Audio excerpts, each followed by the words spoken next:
Uz rokas somiņas, to es zinu, jā. Kas tev te ir?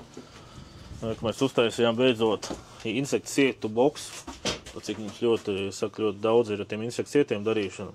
Mums, principā, visi varianti līdz pie klienta, ka mēs braucam durtiņas, viens plisē sietas, otrs, rullis, vēl viens plisē, rāmītis, vēl viens rāmītis, vēl viens ar dzīvnieku sietas, tad šitas, ko es rādīju, kā spēlēt ģitāru.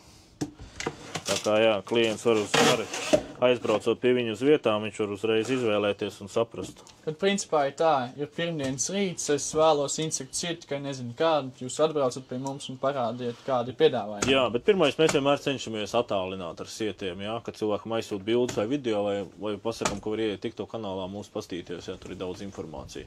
Vai no aicinām pie mums braukt uz izstāžu zāli, kur arī visi šie sieti ir redzami. Tā kā šī te maģiskā sietu kasta.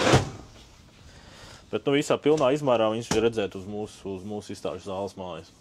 Tā kā atkal braucat pie mums skatīties. Un kur viņi atrodas? Tukuma novads, Lestenes pagasts.